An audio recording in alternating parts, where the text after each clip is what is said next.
নমস্কাৰ টাইমিটাৰ দৰ্শকক মই জ্যোতি দিব্যই স্বাগতম জনাইছো এই মুহূৰ্তত আপোনালোকৰ বাবে এটা বিশেষ খবৰ লৈ আহিছো কিয়নো ৰাজ্য চৰকাৰে শিক্ষানুষ্ঠানৰ বাবে নতুন এছঅপি প্ৰকাশ কৰিছে আৰু এই এছঅপি অনুসৰি ৰাজ্যত অতি শীঘ্ৰে প্ৰথম শ্ৰেণীৰ পৰা দ্বাদশ শ্ৰেণীলৈ যি পাঠদানৰ প্ৰক্ৰিয়া আৰম্ভ হ'ব হেয়া কিদৰে আৰম্ভ হ'ব আৰু কেনেকৈ আৰম্ভ হ'ব তাৰ তথ্য প্ৰকাশ কৰা হৈছে এই মুহূৰ্তত আমি আপোনালোকক জনাই আছো নতুন এছঅপি আহি গৈছে ৰাজ্যৰ শিক্ষা বিভাগে 19 অক্টোবৰৰ পৰা একাংশ বিদ্যালয় খুলিব একাংশ শ্ৰেণী আৰম্ভ হ'ব কোন শ্ৰেণী আৰম্ভ হ'ব তাৰ তথ্য জনাম প্ৰথম শ্ৰেণীৰ পৰা দ্বাদশ শ্ৰেণীলৈকে পাঠদান চলিব পাঠদান আৰম্ভ হ'ব তাৰো তথ্য জনাম কিদৰে হ'ব এই সমগ্ৰ প্ৰক্ৰিয়া সবিস্তাৰে ৰাজ্য চৰকাৰে নতুন নিয়মৰ জৰিয়তে প্ৰকাশ কৰিছে প্ৰথম দ্বিতীয় আৰু তৃতীয় শ্ৰেণী অনুষ্ঠিত হ'ব সোম বুধ আৰু শুকুৰবাৰে এই তিনিটা দিনত চতুৰ্থ আৰু পঞ্চম শ্ৰেণী অনুষ্ঠিত হ'ব মঙ্গলবাৰ বৃহস্পতিবাৰ আৰু শনিবাৰে আনহাতে পাৰ্ক প্ৰাথমিক বিদ্যালয় শিক্ষক শিক্ষয়িত্ৰীসকলে কোভিড প্ৰটকল মানি চলাটো বাধ্যতামূলক কোন তাৰিখৰ পৰা আৰম্ভ হ'ব আমি আপোনালোকক জনাম প্ৰাক প্ৰাথমিক বিদ্যালয়ত ছাত্ৰ ছাত্ৰীসকলৰ উপস্থিতি বাধ্যতামূলক নহয় অনলাইন ক্লাছৰ ওপৰতো গুৰুত্ব দিব লাগিব অভিভাৱকৰ অনুমতি লৈহে তেওঁলোক বিদ্যালয়লৈ আহিব পাৰিব বিদ্যালয়ৰ সাংস্কৃতিক অনুষ্ঠান কোনো ধৰণৰ সাংস্কৃতিক অনুষ্ঠান অনুষ্ঠিত কৰিব নোৱাৰিব আৰু এটা শ্ৰেণী কোঠাত এটা সেকশনত 30 জনতকৈ অধিক ছাত্ৰ ছাত্ৰী বা শিক্ষাৰ্থী থাকিব নোৱাৰিব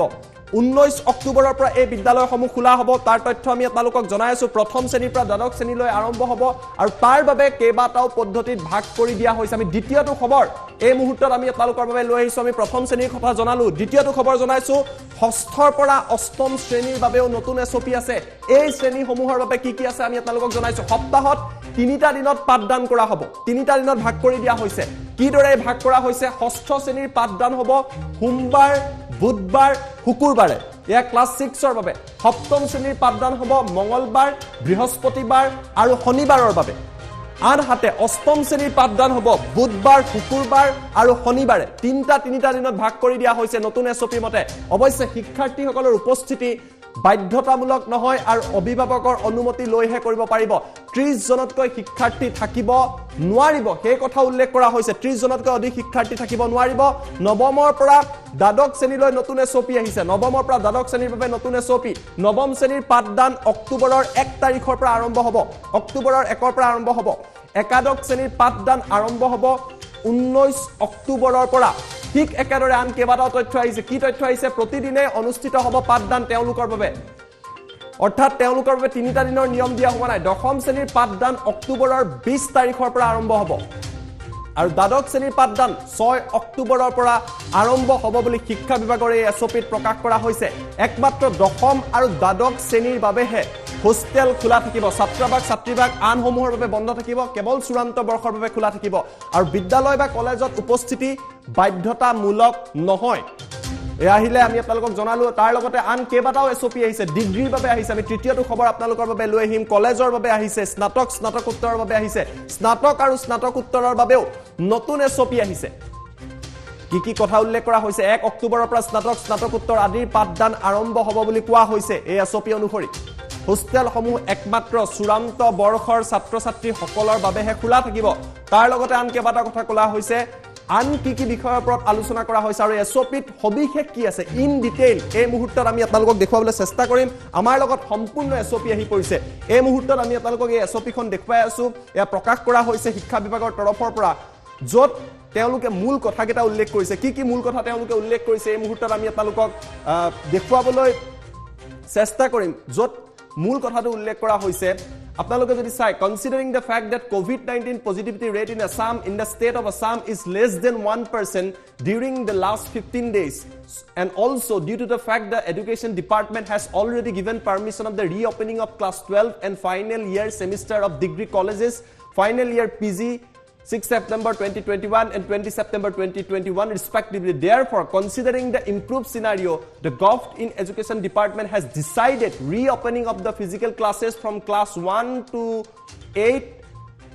and class 9, that is 19 October 2021. প্ৰথম শ্ৰেণীৰ পৰা অষ্টম শ্ৰেণীলৈ আৰু একাদশ শ্ৰেণী 19 অক্টোবৰৰ পৰা ক্লাস 9 নৱম শ্ৰেণী that is class 9 1 অক্টোবৰৰ পৰা degree post graduate all classes institution B Ed আদি 1 অক্টোবৰৰ পৰা খোলাৰ সিদ্ধান্ত গ্ৰহণ কৰা হৈছে আন কি কথা ইয়াত উল্লেখ কৰিছে আমি আপোনালোকক এই মুহূৰ্তত দেখুৱাব বিচাৰিছো আন বহু কথা উল্লেখ কৰা হৈছে প্ৰথম আমি আপোনালোকক দেখুৱাই আছো ইতিমধ্যে আমি উল্লেখ কৰিছে লোৱাৰ প্ৰাইমেৰী ক্লাছ 1 ৰ পৰা ক্লাছ 5 লৈ প্ৰথম শ্ৰেণীৰ পৰা পঞ্চম শ্ৰেণীলৈ কি গাইডলাইন দিয়া হৈছে Physical classes will reopen from 19 October 2021 19 অক্টোবৰৰ পৰা এই প্ৰথম শ্ৰেণীৰ পৰা পঞ্চম শ্ৰেণীলৈ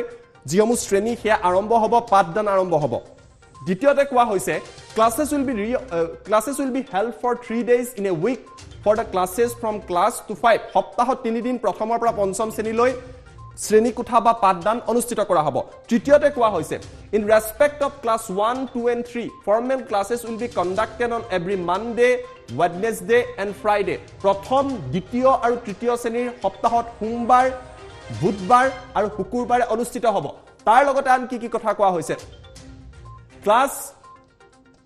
Class 4 and 5 in respect of class 4 and 5 formal classes will be conducted on every Tuesday Thursday and Saturday অৰ্থাৎ চতুৰ্থ আৰু পঞ্চম শ্ৰেণী মঙ্গলবাৰ বৃহস্পতিবাৰ আৰু শনিবাৰে অনুষ্ঠিত কৰা হ'ব কেতিয়াৰ পৰা আৰম্ভ হ'ব 19 অক্টোবৰৰ পৰা আৰম্ভ হ'ব তাৰ লগতে উল্লেখ কৰা হৈছে the incharge the headmistresses of the lower primary school shall supervise and ensure that the timing of the classes serving of the midday meal maintenance of all safety protocol relating to the COVID-19 pandemic shall be strictly done and monitored প্ৰধান শিক্ষক শিক্ষয়িত্ৰীসকলে যে সকলো ধৰণৰ Covid protocol মানি চলা হৈছে বিদ্যালয়খনত হেয়া মিডডে মিল দিয়াৰ সময়তে হওক বা আন ক্ষেত্ৰতে হওক হেয়া সুনিশ্চিত কৰিব লাগিব In respect of the attendance of the students of the lower primary school, attendance is not compulsory and will be based purely on paternal consent. অৰ্থাৎ যি উপস্থিতি বিদ্যালয়ত যি উপস্থিতি হেয়া বাধ্যতামূলক নহয় আৰু অভিভাৱকৰ অনুমতি দিয়াৰ পিছতহে অভিভাৱকে অনুমতি দিয়াৰ পিছতহে বিদ্যালয়লৈ আহিব পাৰিব In addition to formal classes, online classes will also continue if found necessary. যদিও ফিজিক্যাল ক্লাছ হ'ব যদি প্ৰয়োজন হয় এই প্ৰয়োজন হলে অনলাইন ক্লাসও কন্টিনিউ কৰা হ'ব সেই কথা উল্লেখ কৰা হৈছে তাৰ লগতে আন কেবাটাও নিয়ম দিয়া হৈছে প্ৰথমৰ পৰা পঞ্চম শ্ৰেণীৰ বাবে meetings in school formal informal will not be allowed in the educational institute premises কোনো ধৰণৰ সভা সমিতি হেয়া ফৰ্মেল হক ইনফৰ্মেল হক অনুষ্ঠিত কৰিবলৈ দিয়া নহব there will be no cultural functions meeting etc until further orders কোনো ধৰণৰ সাংস্কৃতিক অনুষ্ঠান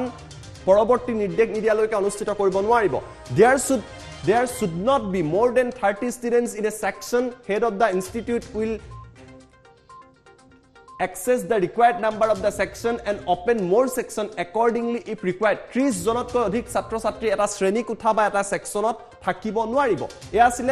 প্ৰথম শ্ৰেণীৰ পৰা পঞ্চম শ্ৰেণীৰ বাবে আনহাতে ষষ্ঠ শ্ৰেণীৰ পৰা অষ্টম শ্ৰেণীলৈকে বিদ্যালয়ৰ কি নিয়ম 19 তাৰিখৰ পৰা খুলিব 19 অক্টোবৰৰ পৰা খুলিব ষষ্ঠ শ্ৰেণীৰ পৰা অষ্টম শ্ৰেণীলৈ কিন্তু দ্বিতীয়তে কোৱা হৈছে classes will be held in 3 days in a week for all classes from class 6 to class 8 ষষ্ঠ শ্ৰেণীৰ পৰা অষ্টম শ্ৰেণীলৈ সপ্তাহত 3 দিনে শ্ৰেণী অনুষ্ঠিত কৰিব বুলি কোৱা হৈছে কি কোৱা হৈছে Monday Wednesday and Friday 6 ষষ্ঠ শ্ৰেণীৰ কোন তাৰিখ সোমবাৰ বুধবাৰ আৰু শুকুৰবাৰ এয়া ষষ্ঠ শ্ৰেণীৰ পাঠদান হ'ব আনহাতে আপোনালোকে যদি চাই সপ্তম শ্ৰেণীৰ পাঠদান হ'ব টিউজডে Thursday আৰু Saturday অৰ্থাৎ মঙ্গলবাৰ বৃহস্পতিবাৰ আৰু শনিবাৰে তেওঁলোকে সপ্তম শ্ৰেণীৰ পাঠদানৰ কাৰ্যসূচী চলাব আনহাতে অষ্টম শ্ৰেণীৰ পাঠদানৰ কাৰ্যসূচী Wednesday Friday আৰু Saturday বুধবাৰ শুকুৰবাৰ আৰু শনিবাৰে অষ্টম শ্ৰেণীৰ যিসমূহ ক্লাছ হেয়া অনুষ্ঠিত হ'ব তাৰ লগতে the incharge headmistress of the upper primary school shall supervise and ensure that the timing of the classes serving of the midday meal maintenance of all safety protocol related to COVID-19 pandemic shall be strictly done and monitored তেওঁলোকেও প্ৰধান শিক্ষক শিক্ষয়িত্ৰীসকলে COVID-19 protocol যাতে বিদ্যালয়সমূহে মানি চলে হেয়া সুনিশ্চিত কৰিব লাগিব the residential hostel will not function until further orders in respect of upper primary school অৰ্থাৎ ষষ্ঠৰ পৰা অষ্টম শ্ৰেণীলৈকে যিসমূহ ছাত্ৰবাস আছে হোষ্টেল আছে ছাত্ৰীবাস আছে সেইসমূহ খুলি দিয়া নহয় in respect of the students of the upper primary school attendance is not compulsory and will be based purely on paternal consent উপস্থিতি বাধ্যতামূলক নহয় অভিভাৱকৰ অনুমতি লৈ ষষ্ঠৰ পৰা অষ্টম শ্ৰেণীলৈ আহিব পাৰিব তাৰ লগতে In addition to formal classes, online classes will continue if found necessary. Online class provision hole choli thakibo. Meeting in school formal informal allow kora hua nai kono dhoroner sangskritic onusthan koribo nware aru eta sectionot 30 jonotkoi odhik chhatro chhatri thakibo nware. Ei homu hoise ষষ্ঠৰ পৰা অষ্টম শ্ৰেণীলৈ অৰ্থাৎ অক্টোবৰৰ 19 তাৰিখে প্ৰথম শ্ৰেণীৰ পৰা অষ্টম শ্ৰেণীলৈ এই বিদ্যালয়সমূহ খুলিব আন কি নিয়ম দিয়া হৈছে আমি দ্বিতীয়টো নিয়ম আপোনালোকক দেখুৱালো নৱম দশম একাদশ দ্বাদশ এই সমূহৰ বাবে শিক্ষা বিভাগৰ তৰফৰ পৰা নতুন কি নিয়ম দিয়া হৈছে আমি আপোনালোকক সেই নিয়মসমূহ এই মুহূৰ্তত জনাই আছো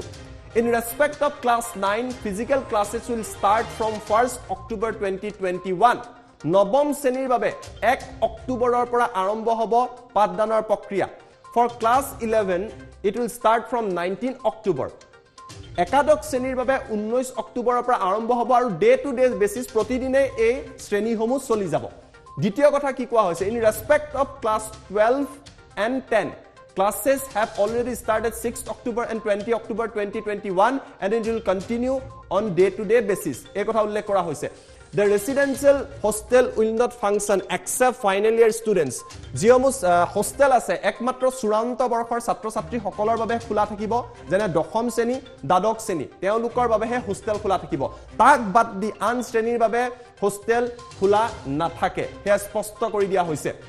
In respect of the attendance of the students of the class 9 and 10 and senior school that is 11 and 12 the same not compulsory and will be based on paternal consent অভিভাৱকৰ অনুমতি লৈ আহিব পাৰিব উপস্থিতি বাধ্যতামূলক নহয় In addition to the formal classes, online classes will also continue if found necessary. এইখিনি কথা একেই যে অনলাইন ক্লাছ চলিব কোনো ধৰণৰ সভা সমিতি অনুষ্ঠিত কৰিব নোৱাৰিব কোনো ধৰণৰ সাংস্কৃতিক কাৰ্যসূচী অনুষ্ঠিত কৰিব নোৱাৰিব এটা চতুৰ্থ যেটো এছঅপি আহিছে চতুৰ্থ এছঅপি দিয়া হৈছে degree college engineering college Polytechnic, Research Training College আৰু University বাবে ইয়াত কি কোৱা হৈছে In respect of the degree colleges, engineering colleges, polytechnics, research training colleges, university, etc. The same shall function normally on day-to-day basis as per academic calendar that is 1-10-2021 guideline issued by UGC 1-10-2021 পৰা UGC তথ্য অনুসৰি এই সমূহৰ শ্ৰেণী চলি থাকিব However, the head of the institute will ensure that all safety COVID-19 protocols are strictly followed. কিন্তু সকলোৱে যাতে COVID-19 ৰ নিয়ম মানি চলে সেয়া সুনিশ্চিত কৰাৰ প্ৰয়োজন আছে দ্বিতীয়তে কোৱা হৈছে the residential hostel will function only for final year students একমাত্ৰ চূড়ান্ত বৰ্ষৰ বাবেহে হোষ্টেল খোলা থাকিব আন ছাত্ৰ-ছাত্ৰী সকলৰ বাবে হা কলেজেই হওক ইউনিভাৰ্চিটি হওক পলিটেকনিক্স হওক ইঞ্জিনিয়াৰিং এ হওক চূড়ান্ত বৰ্ষ বা চূড়ান্ত হানমাখিকৰ ছাত্ৰ-ছাত্ৰীক বাদ দি আন সকলৰ বাবে হোষ্টেল বন্ধ থাকিব In respect of the attendance of the degree colleges, engineering colleges, polytechnic, research training, university is not compulsory. ইয়াতো উপস্থিতি ছাত্ৰ-ছাত্ৰীসকলৰ বাধ্যতামূলক নহয় In addition to তেওঁলোকে কৈছে যে চলি থাকিব অনলাইন ক্লাছেছ চলি থাকিব সভা সমিতি অনুষ্ঠিত কৰিব নোৱাৰিব এইখিনি কথা একে কোৱা হৈছে ইয়াৰ উপৰিও আন কেইবাটাও কথা উল্লেখ কৰা হৈছে এই বিশেষ এছঅপি কি কোৱা হৈছে আমি আপোনালোকক দেখুৱাই আছো the hostels of the educational institute both residential school and day boarding school are allowed open only for class 10 and 12 final year ৰ বাবে হোষ্টেল খোলাৰ অনুমতি দিয়া হৈছে স্পেশালি লিখি দিছে there should not be more than 30 students in a section এটা সেকশনত 30 জনতকৈ অধিক থাকিব নোৱাৰিব the education institute are allowed to open first 3 days of the vaccination of the teachers and staff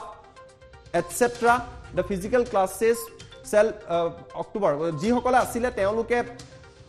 তেওঁলোকে ভ্যাকচিন লিয়াটো বাধ্যতামূলক কৰিছে শিক্ষক হওক কৰ্মচাৰী হওক তেওঁলোকে ভ্যাকচিন ল'ব লাগিব তাৰ উপৰিও আন কেইবাটা কথা উল্লেখ কৰা হৈছে the educational institute shall continue provide quality virtual online classes online classes তেওঁলোকে কৰি থাকিব লাগিব বিদ্যালয় স্যানিটাইজ কৰিব লাগিব কোভিড-19 প্ৰটোকল মানি চলিব লাগিব স্যানিটাইজেশনৰ প্ৰয়োজন আছে সামাজিক দূৰত্ব মানি চলিব লাগিব টেম্পাৰেচাৰ চেক কৰিব লাগিব বুলি উল্লেখ কৰিছে এইদৰে বিভিন্ন নিয়ম দিয়া হৈছে কিন্তু মূল নিয়মকেইটা আমি আপোনালোকক জনালো বিস্তৃতভাৱে যাতে সকলোৱে কোভিড প্ৰটোকল মানি চলে এই সমূহ কোৱা হৈছে কিন্তু তাৰ লগতে আন কেইবাটাও গুৰুত্বপূৰ্ণ কথা কোৱা হৈছে ফেস মাস্ক ফেস কভাৰ পিনাটো বাধ্যতামূলক হেয়া হল শিক্ষকেই হওক ছাত্ৰ-ছাত্ৰীয়ে হওক নাইবা যিসকল তাত থকা ষ্টাফ আছে বা আন লোকসকল সকলোৱে কিন্তু ফেস মাস্ক পৰিধান কৰাটো বাধ্যতামূলক বিদ্যালয়সমূহ ভালদৰে বিদ্যালয়ৰ প্ৰতিটো শ্ৰেণী কোঠা কিটচেন কেন্টিন ওয়াশৰুম ল্যাবৰেটৰী লাইব্ৰেৰী সকলোবিলাক ভালকৈ স্যানিটাইজ কৰিব লাগিব সাফ চিকুণ কৰিব লাগিব working hand washing facilities in the school and college should be arranged হাত ধোৱাৰ বাবে বিশেষ ব্যৱস্থা কৰিব লাগিব হাত যাতে সকলোৱে ধুব পাৰে এই ব্যৱস্থা কৰিব লাগিব থুক হেকাৰ ফলোৱাত বাধ্যতামূলক নিষিদ্ধ কৰা হৈছে জাবৰ জোথৰ পেলোৱাৰ ক্ষেত্ৰতো বিশেষ ব্যৱস্থা ল'ব লাগিব এইদৰে সকলো নিয়ম এই বিদ্যালয়সমূহে মহাবিদ্যালয় হওক বিদ্যালয়সমূহ হওক যেতিয়া বিদ্যালয় খোলাৰ অনুমতি দিয়া হৈছে এই সকলোবিলাক নিয়ম মানি চলিব লাগিব সিটিং প্লেন দিয়া হৈছে 6 ফুটৰ দূৰত্ব মানি চলিব লাগিব কোনে কিদৰে বহিব এই সকলোবিলাক বিদ্যালয় কৰ্তৃপক্ষই জানিব লাগিব এন্ট্ৰি এক্সিট পৃথকে কিদৰে ৰাখিব পৰা যায় দূৰত্ব কিদৰে ৰাখিব পৰা যায় এই সমূহৰ ওপৰত গুৰুত্ব দিব লাগিব মিড ডে মিলৰ ক্ষেত্ৰত গুৰুত্ব দিব লাগিব অভিভাৱকৰ কনসেন্ট লৈ হে ষ্টুডেন্ট আহিব পাৰিব এই কথা উল্লেখ কৰা হৈছে হে স্পষ্ট কৰি দিয়া হৈছে স্কুল কলেজ ইউনিভাৰ্চিটিত মিটিং কোনো ধৰণৰ ইভেন্ট পাতিবলৈ বা সভা অনুষ্ঠিত কৰিবলৈ অনুমতি দিয়া হোৱা নাই আৰু 6 ফুট দূৰত্বৰ ওপৰত গুৰুত্ব দিয়া হৈছে এইদৰে বিভিন্ন ধৰণৰ প্ৰটোকল বিভিন্ন ধৰণৰ নিয়ম উল্লেখ কৰা হৈছে কিন্তু মূলত আমি আপোনালোকক জনালো যে এই সমূহ মূল নিয়ম আছে যি মূল নিয়মৰ ক্ষেত্ৰত প্ৰথম শ্ৰেণী হওক প্ৰথম শ্ৰেণীৰ পৰা এই যেহেতু শ্ৰেণীসমূহ আৰম্ভ হ'ব কোভিডৰ এই নিয়মৰ মাজত তাৰ বাবে এই নতুন নিয়মসমূহ লৈ অহা হৈছে আৰু এই নিয়মসমূহৰ কথা উল্লেখ কৰা হৈছে আমাৰ লগত মন্তব্য আছে ৰনুজ পেগুৰ সেই মন্তব্য এই মুহূৰ্তত আমি আপোনালোকক দেখুৱাই লৈছো পৰা 1 অক্টোবৰৰ পৰা আমাৰ নৱম শ্ৰেণীসমূহ আৰম্ভ হ'ব ডিগ্ৰী শ্ৰেণীসমূহ আৰম্ভ হ'ব আৰু পোষ্ট গ্ৰেজুৱেটৰ ক্লাছবিলাক আৰম্ভ হ'ব ইয়াৰ পাছত দুৰ্গা পূজা আছে দুৰ্গা পূজা খোলাৰ লগে লগে আমাৰ একাদশ শ্ৰেণী 19 অক্টোবৰৰ পৰা একাদশ শ্ৰেণীৰ পাঠদান আৰম্ভ হ'ব আৰু তলৰ 8ৰ পৰা তলৰ শ্ৰেণীসমূহ সেইবিলাকো 19 তাৰিখৰ পৰা খুলিব সপ্তাহত 3 দিনকৈ তেওঁলোকৰ শ্ৰেণী চলিব 1 অক্টোবৰৰ পৰা আমাৰ নৱম শ্ৰেণীসমূহ আৰম্ভ হ'ব ডিগ্ৰী শ্ৰেণীসমূহ আৰম্ভ হ'ব আৰু পোষ্ট গ্ৰেজুৱেটৰ ক্লাছবিলাক আৰম্ভ হ'ব ইয়াৰ পাছত দুৰ্গা পূজা আছে দুৰ্গা পূজা খোলাৰ লগে লগে আমাৰ একাদশ শ্ৰেণী 19 অক্টোবৰৰ পৰা একাদশ শ্ৰেণীৰ পাঠদান আৰম্ভ হ'ব আৰু তলৰ 8ৰ পৰা তলৰ শ্ৰেণীসমূহ সেইবিলাকো 19 তাৰিখৰ পৰা খুলিব সপ্তাহত